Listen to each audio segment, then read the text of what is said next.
So Lisa, do you have any tips in terms of how to manage stressful or pleasant situations on the job? I think my job is, it might be more job specific, because mine is more client facing, so a lot of times you deal with a lot of reasonable people. For me, I just don't take anything too personally, because my job I don't think represents me as an entire person. So, and also a lot of the just experience, I think when you're new out of college, it's going to be hard when you have to deal with that difficult person at work and whatnot. I still remember my first encounter with a client. I mean, I think when you start too, you might be a top 3 class, you got your first job, but then you're just average when you go to start. I mean, that's the truth. And they really just need to be humble and all that. And then you just have green all over your face. I mean, they know you're green. And then so a lot of times you deal with experienced people, they do take advantage of you or they try to bully you a little bit. So I still remember my first encounter with a client. I was trying to get some item from the guy, and then so he's like, you're like the stupidest person I've ever met, and they get the F out of my office. And then I sat there and I wanted to cry. But then I didn't. And then so, because I didn't take it personally, because I'm like, it's okay. So just detached kind of in my, because I really don't care. I mean, he's not my father, he's not my boyfriend. So I sat there and I said, I see that you're having a bad day. I'll come back in 20 minutes. If that's okay. And I left. And I think it surprised him. And I think I was able to do that because I was emotionally attached. I'm not saying you should always be emotionally attached, but but then it's about how you treat the job too. Because I really feel it's a job. I'm here to do a task. He is insulting me, but it's really not me. I didn't take it as me. But then had it been my husband who said that, I mean, you never dare to say that, first of all. But then it'll be different. I will take it a lot personally. So I'm not saying not to do your job seriously or all that, but then that's not your life. So recently, Andrew and I had a conversation too, where I think a lot of times we can focus on, job, and then we're talking about what would you like on your tombstone. I was asking him, would you like our kids to see, Andrew was the best worker ever. What do you want to see? He was a loving father. I mean, it's like, a good husband, right? And then so a lot of times I think in the Silicon Valley, as you get older, I mean, sometimes you just get into that job, promotion and all that, and then you kind of forget the big picture. But then once you put that as just a part of your life, then it's like that stress is it's not that stressful because even if you fail, then it's okay. Yeah. I think one thing you mentioned is kind of interesting. If people are verbally abusing in that situation, I think it's, my experience is important to let them know we don't appreciate it. Yeah. So they need to get the message. Otherwise, they will think that that's acceptable behavior. Even to the extent that if it's very serious, maybe talk to my own manager or talk to HR. So I think especially there are some people nobody ever told them that kind of behavior was not appropriate. They have no clue. So we need to give them a wake up call. It's not acceptable. Yeah, no, definitely. So with that, actually, I did, because I was new, I was 20 years old, my first job. So I did went back and told my manager about it. And then so it was elevated, like how I was saying. Because you shouldn't take that at all. No one should be taking that into treatment. But then just at that point, like you don't want to start a fight too, right? But then definitely go back, tell whoever you need to tell. And then most of the time, your manager will back you up. Right, so they went, and then it was elevated, so the person coming back and apologizing. I was telling some 40-year-old apologizing to me, a 21-year-old. But it was needed. So speaking of that, you have probably most experience on the panel here. So how should you prepare yourself for the second or future jobs when you want the first job? Any experience you have? Or will you start to look for the second job and while you want the first job? Yeah, so I did, when I looked for the second job, I was still on the first job. I think preparing for myself is just really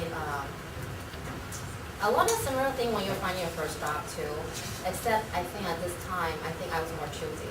I think when you try to get that first job, even though the market was good, but then I think it was more like, oh, you got offered. You kind of didn't think too much about it. Well, at least I didn't. Maybe you did. You think more. Yeah, but it's like, wow, I got a job. And you're just like really excited, right? But then as you have more experience, and you start thinking, hey, is this what I want to do day in and day out, right? Am I gonna be excited waking up in the morning going to work? Which I don't think I'll ever really be, you know, it's not been. But then you start thinking about those questions. Is this what I want to do in life? Or so really, so preparation-wise, it's just really looking at myself, at my skills, and figuring out what I want to do. And it's not really, for me, not really looking at what my strengths were. I also look at what I didn't have, and then I feel, for me, it's filling the gaps, right? If I wasn't good at that, I wanted a job that would help me get better. So it wasn't necessarily finding a job that I know I can excel. It's finding a job that will build me. So that helped prepare for my second job when I started eliminating my choices and say, okay, you know, this, I know I can do it, but then I might be bored after a couple months, right? This one, okay, I can see, I can do well, but then these are areas that I've never touched before, and I can really learn from it. Definitely did more salary negotiation at that time too. So a lot of time, but the thing is, it's like the less you care about it, the better you negotiate. I think, just because you know, it's like, okay, fine, they retract the offer, big deal. Or you have more options. Yeah, exactly. Multiple offers. Right. So, and also during the interview process, when people ask you, are you interviewing with other company? I know at the time I had a lot of friends who were afraid to tell people that they were, but actually really you can or you should. Then it makes you look hotter. Yeah. One thing I want to add to that is like, I heard this rule once, which I think is actually a generally kind of the rule. Though maybe not for pilot, but if you're generally like, if you don't know, if you're kind of scared that you won't be able to get done what you need to get done, like that's generally a good thing, I think. Again, not for pilot. I don't think I fly this today.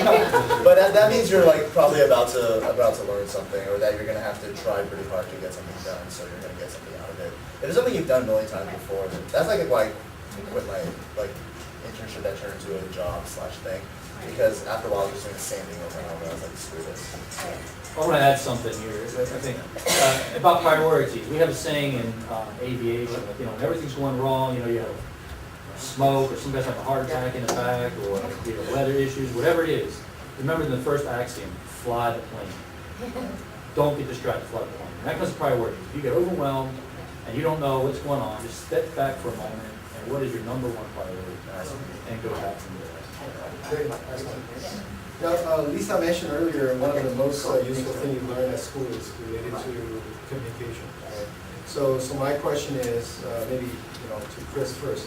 So what were some challenges you faced in practicing the things you learned about interpersonal skills, communication skills in your first job?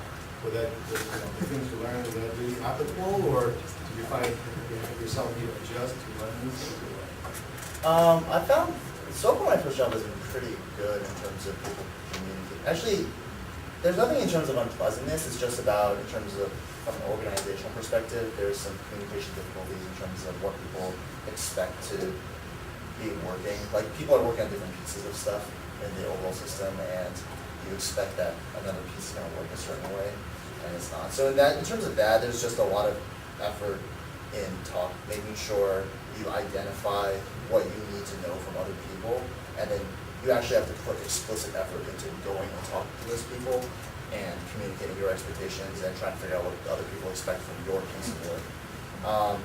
In terms of like difficult personalities, I've been pretty lucky so far at my first job, but when I was in a student group, there was some kind of difficult to work with people there, and for that you just kind of have to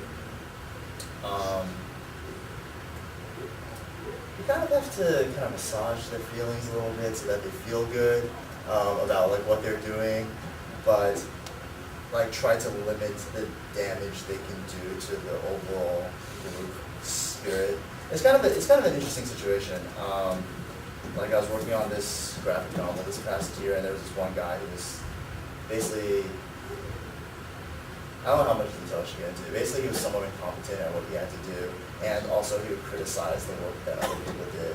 And so it was both like hurting what we had to produce, and also getting other people down, which is like the worst combination. Usually, when someone's rude, usually they're like at least good at their job, so you get something out of it. So in that case, you just kind of had to we had to put him on like something else, some other task where like the damage he did was kind of limited. But he still kind of got hurt anyway. And it's tricky, like sometimes people's feelings do end up getting hurt. But that's kind of like, it's like what Lisa said, you can't take it personal. Like you have to make sure that people don't take it personal as much as possible. And to that extent, you have to be really clear about if you do have to do something that is somewhat gonna hurt someone's feelings, you have to be very clear about why you're doing this thing and make sure that they know it. Or if you have a problem with them, but it's not a good place to do it, go talk to someone who has authority and talk to them about it and make sure they're aware of all the issues that are going on. There's a lot of just explicit effort in communication. Like, you'd be surprised, there's a job you have to do, and then there's all this talking that has to happen in order to make sure people know what's going on and that no one's feelings get hurt. Yeah. Great. So these are all the prepared questions, and before my final 5 minutes of review and summary, I want to open up the forum, see if you have any general questions you'd like to ask or experience sharing. Anyone, any general questions for the panelists? Gotta come up with some, but I start thinking about my kids.